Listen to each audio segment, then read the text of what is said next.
Hathras gangrape के विरोध में कांग्रेसी कार्यकर्ताओं के द्वारा कैंडल मार्च निकालकर गैंगरेप पीड़िता को श्रद्धांजलि दी गई। उत्तरी दिल्ली के दया बस्ती में हाथरस गैंगरेप हत्याकांड मामले को लेकर गैंगरेप के आरोपियों के खिलाफ देश भर में लोगों का गुस्सा फूट रहा है। कांग्रेसियों ने कैंडल मार्च निकाला, घटना पर जताया आरोपियों को जल्द से जल्द फांसी की सजा दिलाने की मांग की। दलित की बेटी को जल्द न्याय मिले। जिस तरह से कल रात में बेटी का अंतिम संस्कार कर दिया गया बिना परिवार के लोगों के, हम उसकी निंदा करते हैं। मोदी योगी दोनों ही देश से माफी मांगे या फिर अपना इस्तीफा दें। हम लोग 4 दोषियों के लिए फांसी की मांग करते हैं। जिस तरह से हैदराबाद में एनकाउंटर हुआ था, उसी तरह से इन सभी को मौत दी जाए। यहाँ पर सभी कांग्रेस के नाम पर नहीं बल्कि अपनी बेटी के हक के नाम पर इकट्ठा होकर कैंडल मार्च निकाल रहे हैं। अपनी बेटी का अंतिम संस्कार नहीं कर पाए, इससे बड़े दुख की बात और क्या होगी। राजीव कुमार तिवारी, दिल्ली समाचार 24।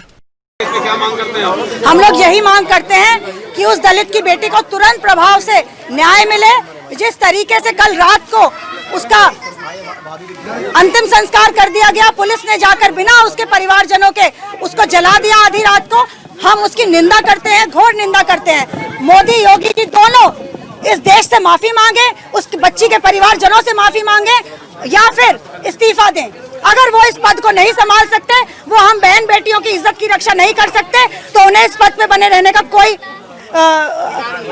अधिकार नहीं है। देखिए, आज आप जिस तरीके से देख रहे होंगे, बहन बेटियां सारी ये कांग्रेस के नाम पर नहीं, अपनी बेटी को हक दिलाने के नाम पर आज इकट्ठे हुए हैं यहाँ पर।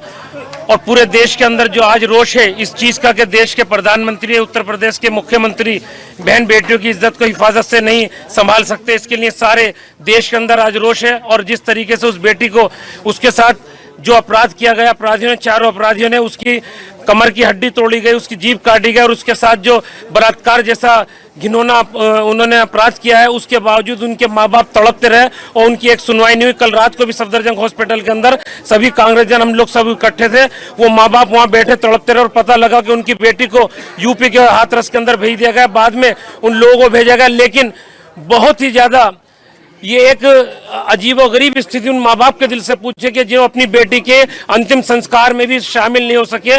और सच बात यह कि आप देखना आने वाले वक्त के अंदर ये होगा कि ये कहा जाएगा कि उसकी जीभ भी सही थी, उसकी कमर भी सही थी और उसके साथ कोई बलात्कार नहीं हुआ, क्योंकि सभी पेरेंट, उसके माँ बाप ये देखना चाहते थे।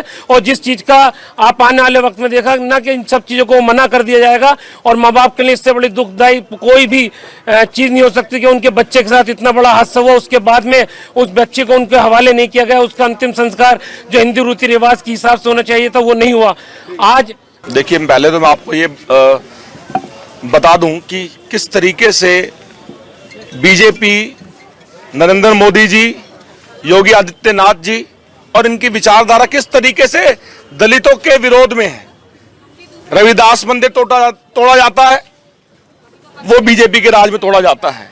आरक्षण पर हमला किया जाता है, वो बीजेपी के राज में किया जाता है। फरीदाबाद में कांड होता है, बच्चे मरते हैं तो इनके मंत्री बोलते हैं कुत्ता गाड़ी के नीचे आएगा तो मरेगा ही। ये सब क्या है? और इस पर मोदी जी चुप रहते हैं, वैसे लंबी लंबी बातें करते हैं, 2-2 घंटे के भाषण देते हैं। मगर जब दलित मरता है, जब दलित की बेटी के साथ ऐसे जघन्य अपराध होता है, तब नरेंद्र मोदी जी के शब्द नहीं निकलते मुंह से, तब उनकी मन की बात क्यों नहीं निकलती? ये मैं पूछना चाहता हूं उनसे, ये मैं उनसे ये जानना चाहता हूं कि आप चुप क्यों हो जाते हैं जब दलितों पर अत्याचार होता है, जब दलित मारे जाते हैं तो आपकी पार्टी का कोई भी लीडर सामने आके नहीं बोलता। इसको हम क्या समझे? ये दलित विरोधी चेहरा है, दलित विरोधी पार्टी है।